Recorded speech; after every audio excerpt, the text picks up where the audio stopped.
Yeah, rich to Nairobi, rich to Nairobi, rich to Nairobi. Josh, show us the light. This movement frenetic, the chi is kinetic. You know what's up, we just leveling up. Eternal life, children of light. Blessings upon you, the truth and the pride. Women heal earth, cherish your worth. Get us back on track like we birthed.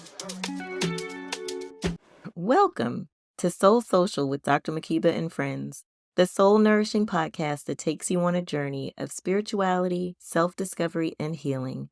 I'm Dr. Makeba, and I'm thrilled to be your guide on this metamorphic path toward embracing your purpose, trusting your intuition, and igniting your inner light. In this episode, I'm joined by my friends Edwina Price and Maureen for a crucial conversation about self-care and wellness, especially within communities of color. As we navigate through this era of self-love, it's evident that prioritizing self-care is essential for our well-being. The conversation takes an insightful turn toward mental health awareness within these communities. As you listen to this episode, consider your own self-care practices and how they contribute to your overall wellness. Reflect on the cultural influences and stigmas that may have shaped your own perception of self-care. All right, let's talk. Good evening, good evening, good evening. Today we have a really important conversation about self-care and wellness, particularly in communities of color. So without further ado, I'd love to introduce Edwina Price. Edwina is a native of Georgia. She's a health education blogger and a wellness advocate, community activist, and influencer. She is also a wonderful friend of mine, and I'm so happy to have her. Edwina. Thank you so much, Makeba, for that wonderful introduction. First, thank you for inviting me on to your podcast with your beautiful audience. It is such an honor and a privilege to be here because I know it's a community of love and I want to share that same love. I truly believe that love conquers all. And on top of that, wellness wise, there are a lot of things that we could recognize. So, Makeba, as mentioned, I am a wellness ambassador. And essentially, what I do through my business, How in the Health, is I connect people with resources. So I have a concept and a theory of holistic health. And when we think about holistic health, we think about like herbal medicines and all those great things, but holistic is total. So totality. I like to give attention to every area of wellness: physical, diet, nutrition, fitness, spiritual, social, financial, whatever it is, all encompassing. Because in order for us to be totally healthy and totally well, we need to give attention to all those areas. That is essentially what I do. I promote health and wellness through many avenues, whether it's event hosting, connecting with people, partnering with people, publish literature, volunteering, all that great stuff. That's how I put love into the universe through health and wellness. I Yeah. love it. One of the things that you mentioned is that you like to focus on people of color. Can you elaborate on that a little bit more? Yes, people of color, particularly African Americans, are disproportionately affected by every disease. Very, very terrible, right? But the thing is that we don't have enough resources that target people of color.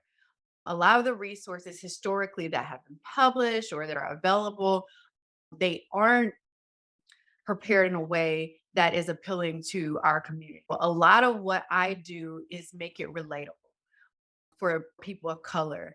When it comes to statistics, like a lot of statistics, when we do those longitudinal studies, there's so much stigma involved with those things. A lot of Mhm. people of color won't be part of those studies. So the Right. research isn't applicable to our community. And while we're disproportionately affected by every disease, we don't have enough resources and enough people advocating for us. So times are changing. I love to partner with people who look like me to help the community that looks like me. And so that's a lot of the work that I do. I think everyone should be totally healthy. And I'm not biased in that area. It's just I know people of color and being a person of color are disproportionately affected. And so a lot of my events, a lot of my resources, a lot of my collaborations, they're for people of color. One of the things that I know within our community, when we talk about health and wellness, it's a small percentage of people who will actually listen. So you have to find different avenues and you have to make it relatable. That is what I do through How in the Health. I definitely agree with that. And I know, as you do, having gone through COVID over the past few years, early on in the pandemic, we saw how obvious it was that people of color were disproportionately affected, dying, not getting the care that they needed. And then also, in terms of wellness, there was a hesitation in the Black community for sure to get vaccinated, especially due to the history that we have as a people in being used as guinea pigs. A lack of trust of the government, I think, really popped out as an issue and a concern. So focusing on people of color makes sense to me. I am a person of color myself as well, so I can relate. I Yeah. understand where you're coming from, and that's really awesome. So I would love to introduce Maureen Mays. Maureen is a six-time published author. Her latest read can be found in chapter 3 of Love Warriors, The Conscious Expert's Guide to Healing, Joy, and Manifestation. I'm a co-author in this book with this beautiful queen, and I'm really glad that she agreed to join us to talk about her chapter and her work. Her chapter is called Self-Care 101, which is high on our list today. Talk a little bit more, elaborate on what it is that you do and about your chapter as well. Oh, well, thank you. I just want to thank first Edwina for the information that she shared and just totally in agreement in regards to the importance factor and us being of color, how it's slightly different for us. It's important for us to really have this discussion because traditionally, as Black women, we don't take care of ourselves first. We manage to take care of everyone else first, whether that is the children, the husband, our parents, being caregivers to others in our family. Everyone gets put in the front and we get tossed in the back burner. That's pretty much what I'm discussing in my chapter, Self Care 101, loving yourself first. Because in order to love all those people that I just mentioned, you have to first love yourself. We have to start teaching and learning a new narrative, which is self care is important. And the self care of myself is important for my ministry to be able to pour into others. So I just want to thank you for this platform because this is a very important conversation that we're having. Yeah, I talk about self-love a lot as well, and the fact that it's not selfish. I think a lot of times we believe that when we focus on ourselves and want to be alone or want to take care of ourselves, that we're neglecting our responsibilities. We're not there for those folks that you mentioned, but we can't be there, as you said, if we're not taking care of ourselves, if we're not 100%, we don't have what we need to give. We're going to deplete ourselves completely, and then we're no good for anybody. So it is not selfish. It's But necessary. now when we show a different practice, it's frowned upon, and I think this movement of self-care is something that's essential. And I'm so happy to see Black women thriving in this movement of self-care because now we're teaching a new way. We're teaching them Right. that we're going to put ourselves first. Just as Maureen said, we can't be whole. We can't be everything we need to be for those people if we don't take care of self. And I know so many Black women who struggle with that, the guilt of taking care of themselves so that they can be whole, and they still try to give so much to other people, myself included. It's processes unlearned. Yeah. So I think this movement is awesome. I'm so happy to see people like you saying it's not selfish. It's making sure that I improve my quality of life and add more years to my life Right. through putting me first. And I think the more that we do it, um, the more it will become accepted because our children will see that we're Absolutely. doing it and they'll understand that it's necessary, that it's part of being a whole human, is taking care of yourself, is loving yourself.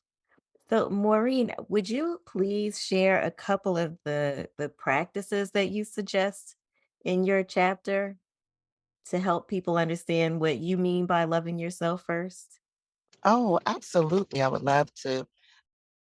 Getting the nails and the hair is great, but there's another side to this self-care. It could be just taking a bath and locking the door and Yes. not allowing the kids or explaining to the kids, mommy needs some time.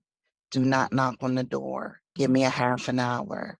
It's also about having the difficult conversations that you need to have so that you can have an inner peace when you move forward, go to work, making decisions, driving in the car, or what may have you. Self care is so many different things. Mhm. It can also be a form of prayer. It could be a form of journaling. It can be something as simple as getting 8 hours of sleep. Amen. So we definitely have to move toward understanding what self-care means to the individual. It may mean hair and nails to me, but it may mean, again, 8 hours sleep to the next person. And we have to get out of that definition of it's only hair and nails. It's only, going to the store and shopping and so on and so forth.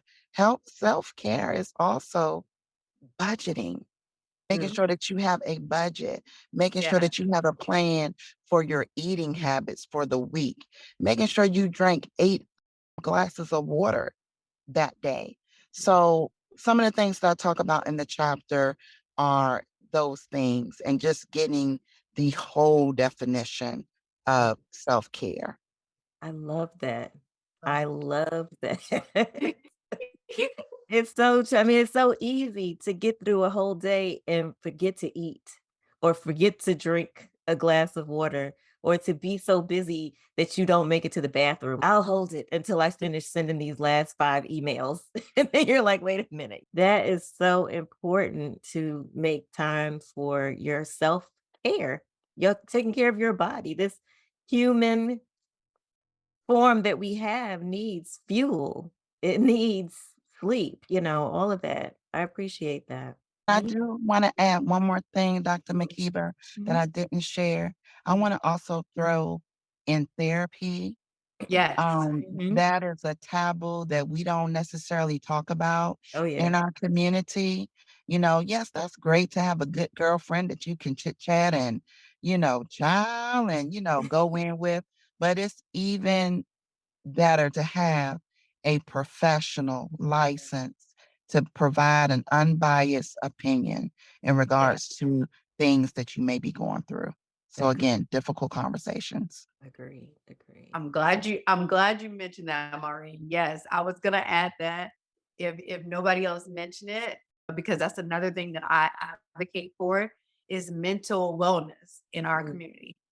Again, something that's always had a lot of stigma when it comes to those conversations. They look at it and they say, "Oh, that's a white person thing," and it's not. It's maintenance. It's right. okay to hire a professional so that you're not burdening your significant other or your girlfriend to have a professional that can actually give you tools to help you get through things. But another thing that I also want to add when it comes to self care is also taking the time to set boundaries, healthy boundaries with friends or family, or even at work, deciding that I'm not going to take my work home with me, Mhm. or maybe spending less time on social media. I know for me, there was a time where self care meant to me digging really deep and forgiving the people who I felt hurt me. That was a form of self care for me, which also transitioned to self love. So, self care, again, as you said, is just deciding what works for that person and not just painting it as vacations and bubble baths. Self care means sometimes doing the difficult work, digging deeper where it doesn't feel good, so that long term that you can thrive and fully flourish in every bit of yourself, and so that you can move forward and be successful in every area of your life. So I love the conversation, and I cannot wait to read the chapter. I can't wait to read the whole chapter. Well, I the love whole it. book is really excellent because we've got 20 plus authors, 20 something chapters, and for each chapter, it focuses on a different aspect of being a love warrior. And a lot of it has to do with being strong in yourself and loving yourself. And there are lots of important strategies and ideas about how to prioritize that in your life.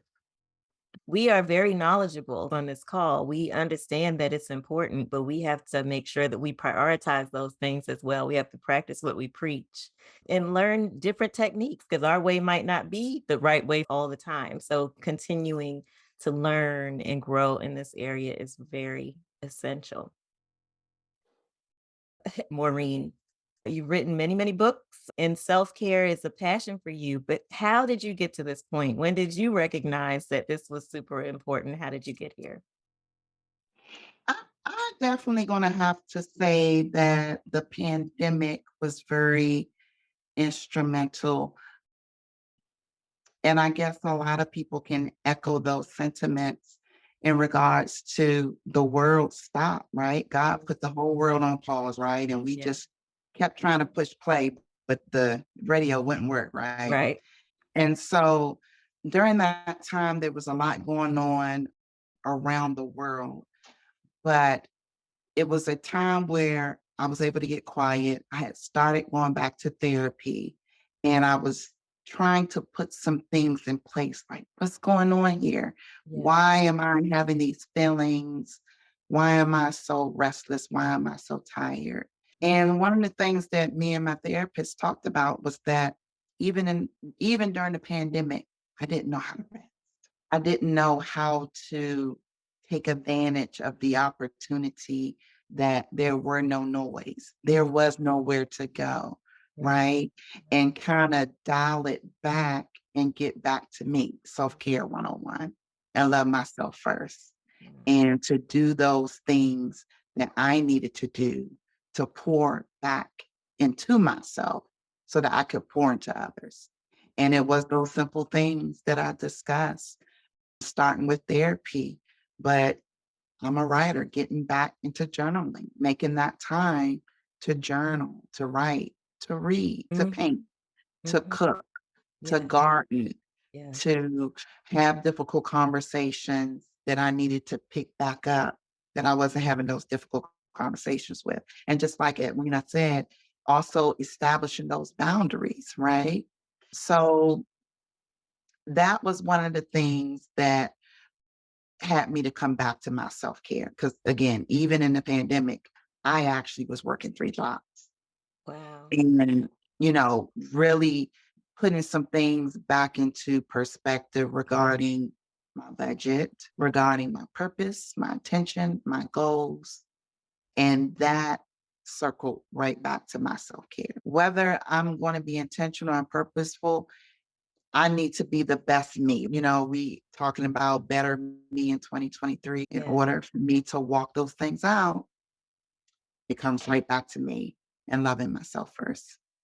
I mean, you got me thinking about all kinds of things. My head is swirling. I remember when the pandemic first began, just the level of anxiety turned up a notch, and it had a lot to do with security, safety. Mm, And in my line of work with Reiki energy healing, that's all about the root chakra.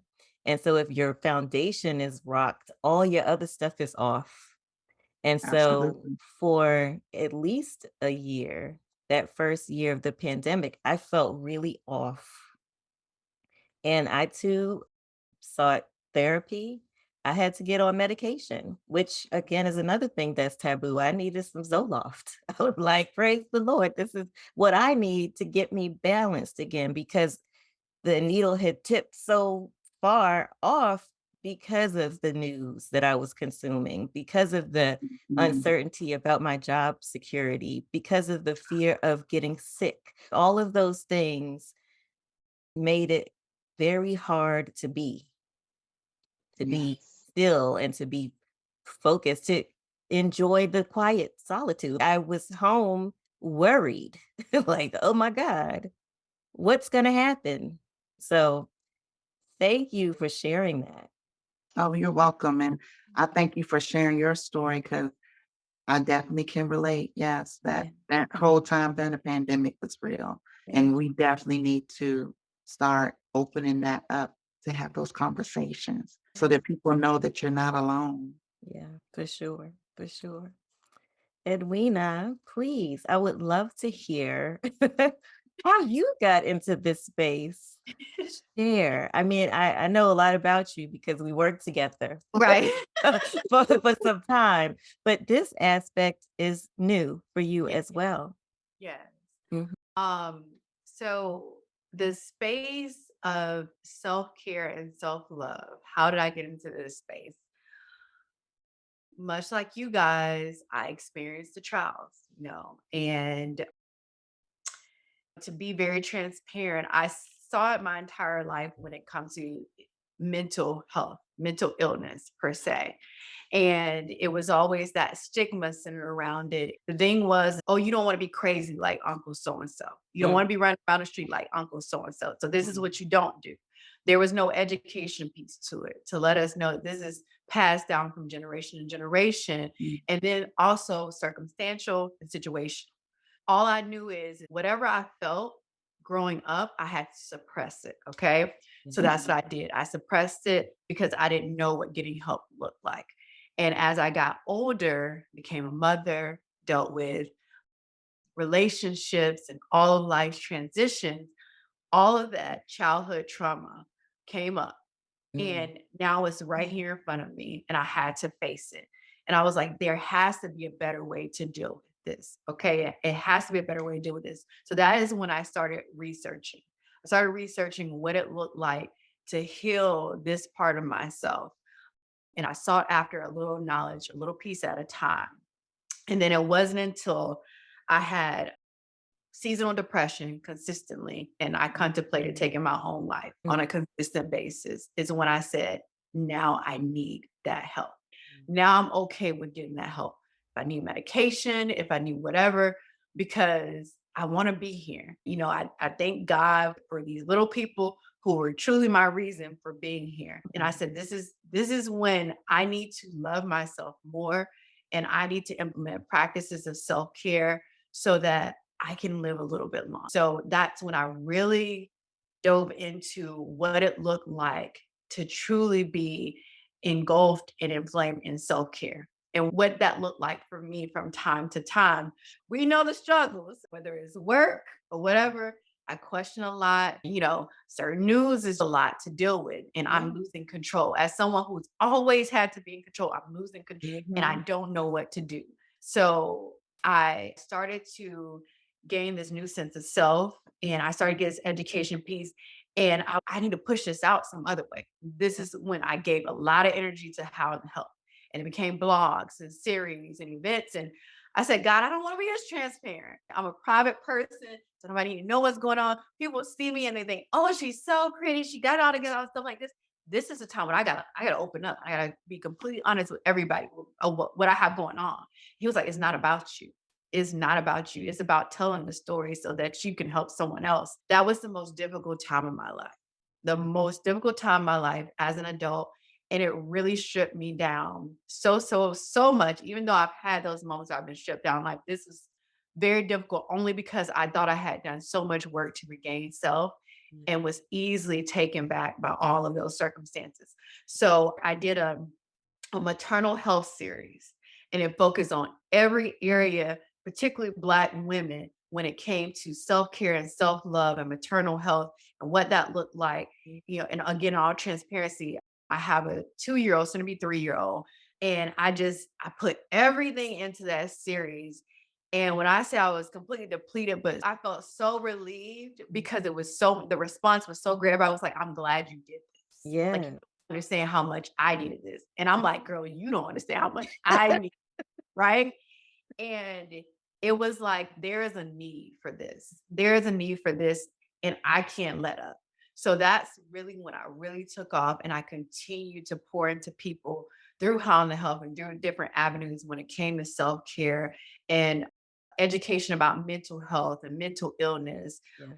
and what it meant to truly love yourself through trial and error. And I had to be transparent because We're not perfect. We're not perfect at all. And tap into practices like Reiki and meditation and therapy, all those things that are truly beneficial when it comes to total wellness. So that's essentially my inspiration behind it. And I love that it's relatable because you can see the passion behind it. And when you talk to people, they feel you a little bit deeper. And I think that's where we also connect too, is because we get it. We get it. So that's essentially where the inspiration comes from. And I don't regret going down this path at all. And I look forward to seeing where this is going. Well, let me just say, first of all, I am thankful, so grateful to God that you made the decision to be obedient, to share, to do your own self-care by making yourself so free and open to people to see that you can look like one thing on the outside, but there could be so much going on the inside. It is really our job to love each other through it all, just not to judge because we don't know what anybody's going through, right? Agreed. I was there with you during this pregnancy and looking at you, wondering, are you okay? Are you okay? Are you Yes. Because it was difficult. I know that it was difficult, but there's only but so much we could do sometimes in these professional situations. So I thank you that you got through it and that you're opening yourself up and that you're sharing like this because it's so needed. Yes. It's Yeah. so needed. And you are not alone. I know that you know this now even more Yes. because you, right? I battled with seasonal depression myself. Every year, I would get all excited about Christmas, spend all my money, and then want to like jump off the building because I That couldn't part. pay my bills, or because it would get so dark so early. There wasn't enough sunshine. So I was down and didn't know why. And people, we don't talk about that We kind of don't talk about it. We do not talk about it. It's a real thing. It's okay to have these conversations. People always ask me all the time, why are you just so friendly? And I'm like, I know what it is like to just walk through life and Yeah. nobody knows what you're dealing with. Right. So one sentence, one thing can really shift somebody's perspective.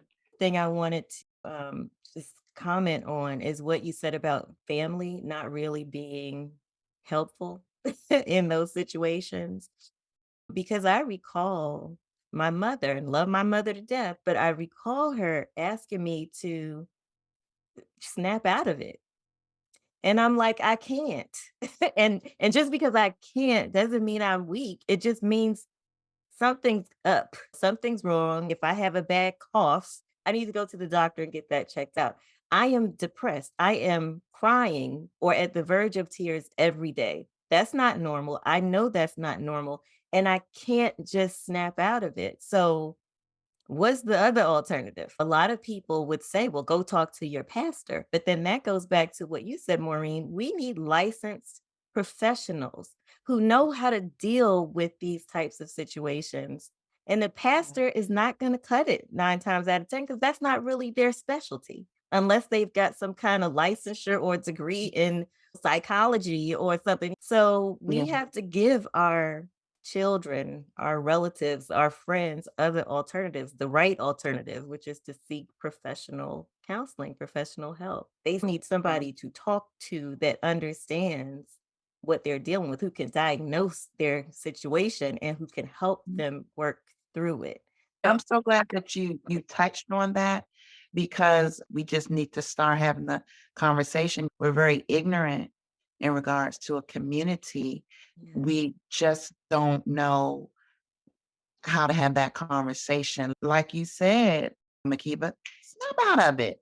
Get it together. But that is the learned behavior where a lot of us come from. I know that's the learned behavior where I come from. And even as a parent, I am starting to learn and not be ignorant toward I got to educate myself. This is something different, especially as our suicide rates go up, and Amen. especially as we become such a more sensitive nation as a whole. We are very sensitive, right now, jokes aren't jokes. That's real and it's not funny. So I really appreciate you opening up that dialogue because, yeah, it resonated with me. Thank you. I regretted it the minute that I gave it to her. She was like, "What do you mean you were depressed and you weren't able to talk to anybody? You thought about killing yourself?"